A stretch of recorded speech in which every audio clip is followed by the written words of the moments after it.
Foley artists are like the divas. They call themselves artists. We're like the lead singers and the lead guitarists.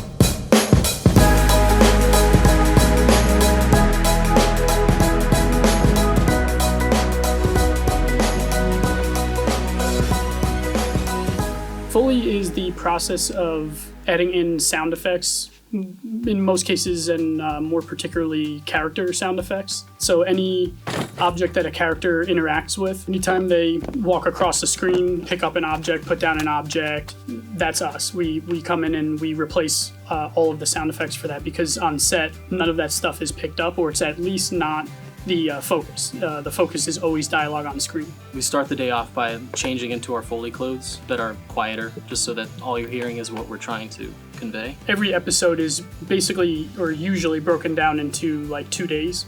We'll spend one day on footsteps and what we call rustle. Rustle is basically we're sitting with a piece of cloth and just rubbing it and making the sound of someone moving their arm and everything, which really comes in handy when they shoot ADR and replace dialogue lines. And then from there, we just move on from prop to prop. Over the years, we collect objects that were really specific things, like the trampoline. Yeah. We needed it for one specific thing, and now we have it. That's kind of how we've gathered all of these materials. The best things that we have, prop-wise, are always found like off the street. You'll be walking into work one day and there's like, you know, a microwave oven, and we grab that and bring it in, and now we have that.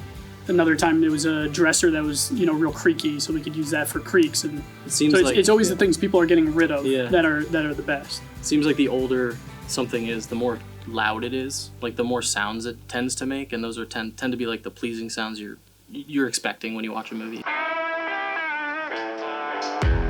This is our Foley room.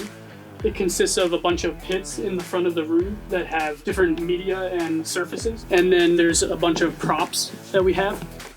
A lot of times what we're using is what you're seeing. Like if you see rollerblades, tends to be the rollerblade's going to be the thing that sounds the best for that. So in this scene, one of the characters is rollerblading, and he slams into a fence and then tumbles down the wood ramp at the park. So there's two different types of materials we need to hit. So it's for this purpose, it's like nice to have two people just to get both impacts. I was crushing some heel toes, fishtails, slaloms, hockey turns.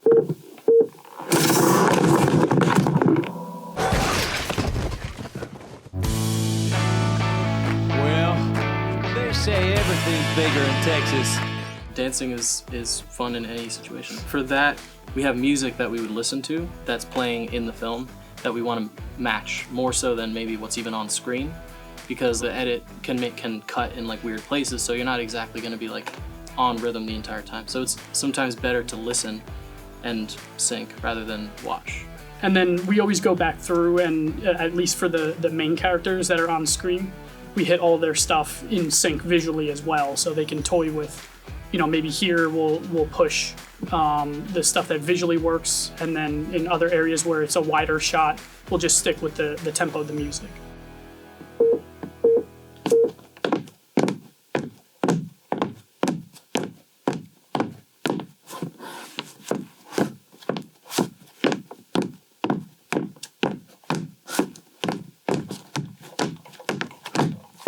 Prop selection is not always what you see. It's trying to sell the comedy or trying to sell the story, really, what's taking place on screen. When it comes to things like bone breaking, a lot of times we use produce, so celery, carrots, things like that.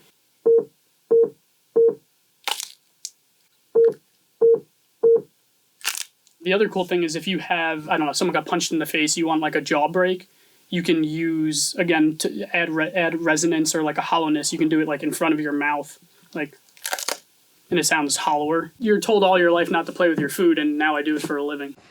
He ain't got the balls.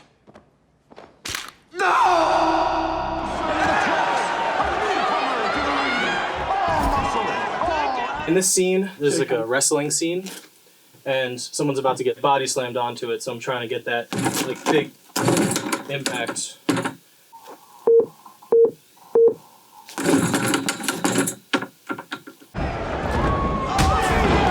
Everything on microphone has to be performed like twice as big as what you're seeing. When we're walking, we're not walking forward, we're walking in place. When we're hitting things, we're not putting our whole body into it. You're standing in place and doing it. So you have to remind yourself this needs to be over the top big. Louder than that. Yeah, louder.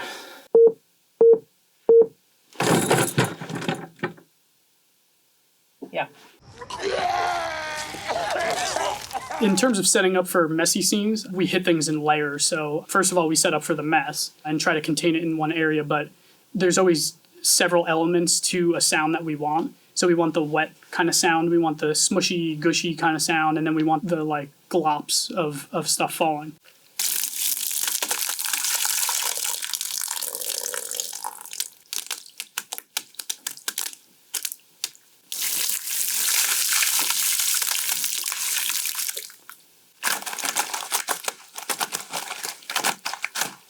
It's about enhancing even what you're seeing. So even if it might not make that much of a noise, like if it's just one stream or something, you make it like really loud and obnoxious because that's funnier.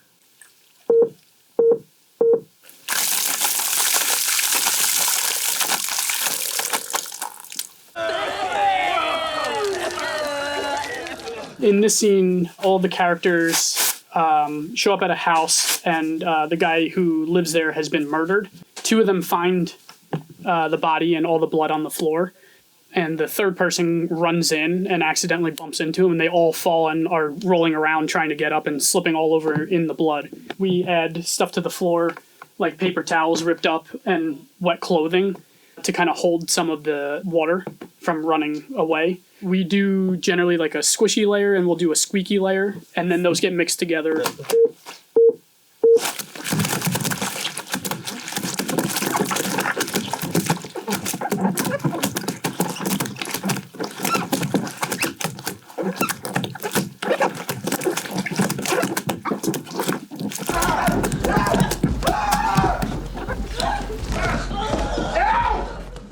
You try to come up with ways to do like body falls and big impacts that would pretty much hurt any way you do them. If you did them realistically, you try to do them in a way that sells the action but doesn't take a toll on your body. Because if you were to throw yourself on the floor every time someone fell on a TV show, you wouldn't be a Foley artist very long. But the nasty stuff, like getting wet and everything, you can't avoid that. So.